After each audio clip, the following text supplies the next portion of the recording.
Ya? Ayo, bisa coba saya untuk kelompok 3. Kenalan dulu, di play udah. Oke, kita kenalan dulu yang pertama. Namanya siapa? Namanya apa? Starboy. Saya Faris sebagai OP. Aku jadi sebagai Adika. Saya Syahrul sebagai bapak. Oke. Saya Tatna sebagai istri. Saya Nabila sebagai putri atau istrinya Lupe. Oke. Dia sebagai bapak. Oke. Yo, beri tepuk tangan yang meriah untuk kelompok Lupe dan Ibu Tiri.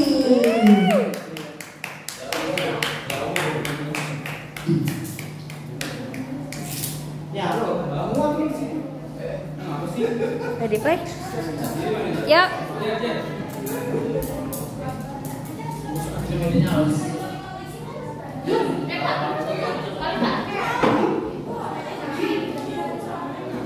Ada.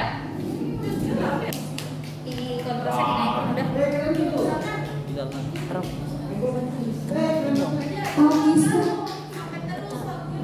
Enggak pecah kok.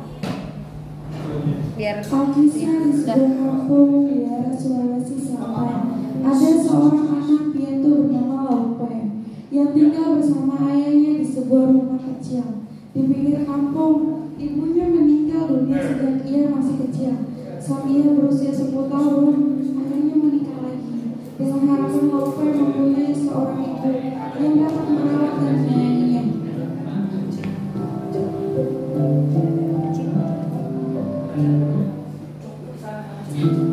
Kok.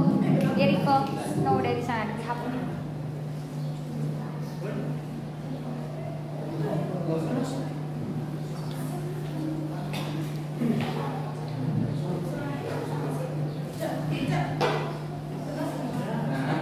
Semoga kamu dan ibumu bisa saling menyayangi ya satu sama lain. Iya ya, semoga. Bapak nikah lagi. Namun harapan berbeda dari kenyataan. Setiap hari Iruka menyiksa dan memukul Laupe ketika ia ingin pergi ke sungai sejak ada ibu tirinya. Hidup Laupe sangat menderita. Ia tidak pernah lepas dari siksaan dan perintah yang berat dari ibu tirinya. Setiap hari ia disuruh pergi ke sungai untuk memancing ikan. Jika pulang tanpa membawa hasil, ia disiksa dan dipukul dengan tongkat. Begitulah yang dialami Laupe setiap hari tanpa sepengetahuan ayahnya.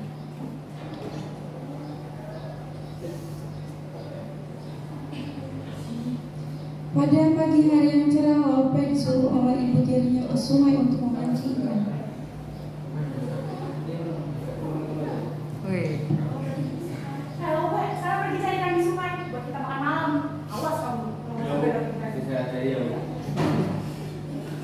Setelah mempersiapkan pancingan dan umpan yang banyak, berangkatlah ia ke sungai dengan harapan bisa mendapat hasil yang banyak agar terhindar dari siksa ibu tirinya.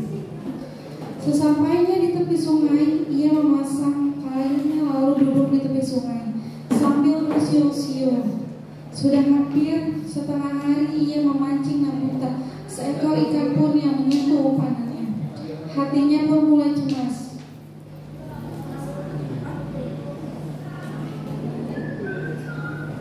Asik.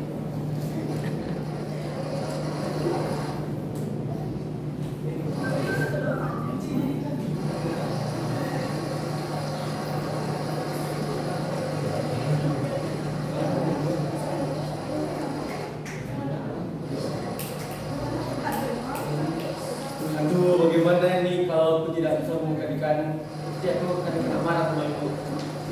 Berkali-kali Laupe memindahkan pancingnya ke tempat yang lebih dalam agar umpanan dimakan ikan. Namun tersadar tak ada seekor ikan pun yang menyentuhnya karena hari sudah siang dan perutnya sudah terasa lapar. Akhirnya ia memutuskan untuk berhenti memancing. Ia sudah pasrah untuk mendapat hukuman dari ibunya. Ketika ia mengangkat kailnya, tiba-tiba seekor ikan besar menyambar ke umpanannya. Dengan hati-hati ia menarik kailnya perlahan-lahan ke tepi sungai. Setelah kailnya terangkat, tampak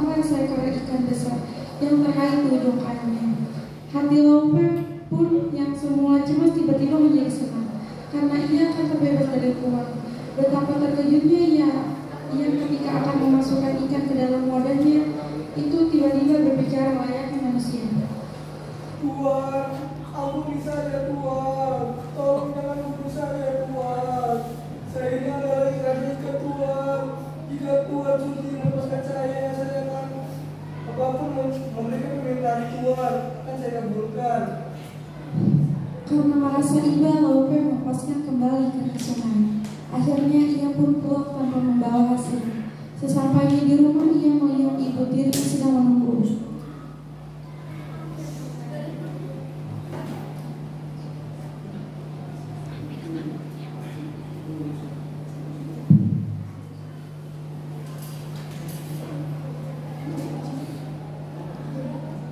Halo, Pe, mana ikannya?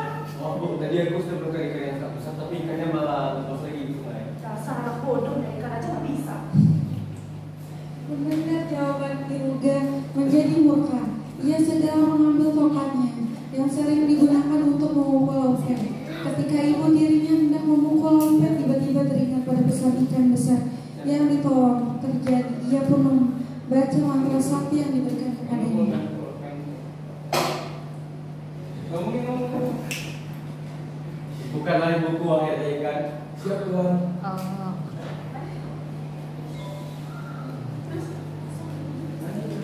Tak berapa lama kemudian ayah Laupe pulang dari sawah. Betapa terkejutnya ia ketika membuka pintunya. Ada apa ini? Ini kenapa ini ibumu nak? Ibu nih apa lumpuh dan tidak bisa bergerak? Ibu sudah menerima banyak ya karena dia sudah Tidak bersama-sama Laupe berkata seperti itu. Ia pun pergi bersama teman-temannya setelah ayah mencari Laupe. Dan akhirnya ayah menemukan sedang bermain dengan temannya. Nak, kamu di mana nak? Oke, sini. Ayo pulang. Selamatkan ibumu. Janji lah ibu agar tidak berbuat tidak lebih kepadaku.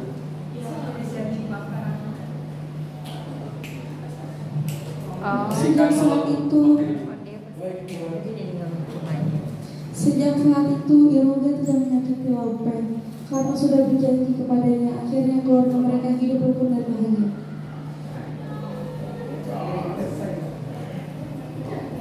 Beberapa tahun kemudian Laupe pun tumbuh menjadi seorang pemuda yang gagah dan tampan.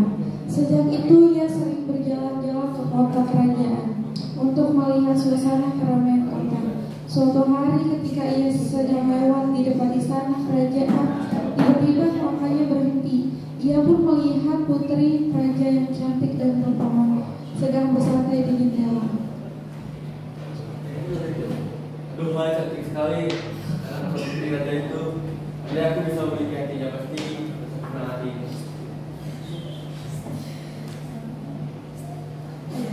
Merasa ada yang memperhatikan, putri raja pun menoleh ke arah Laupe. Sang putri pun terserah ketampanan pemuda itu. Jantungnya tiba-tiba berdetak kencang. Rupanya ia jatuh hati kepada Laupe. Pada suatu hari secara diam-diam mereka mengadakan pertemuan di sore kota tanpa sepengetahuan sang raja dan permaisuri. Dalam pertemuan itu mereka saling mengungkapkan perasaan masing-masing. Putri bukan mau selesai kepadamu, tapi aku sedang menaruh perasaanku kepadamu. Kenapa kau menaruh perasaan kepadaku? Iya. Sebenarnya aku juga menaruh perasaan kepadamu. Kalau begitu, maukah kau menjadi istriku? Ya ampun. Aku bersedia. Akhirnya mereka pun bersepakat untuk menikah.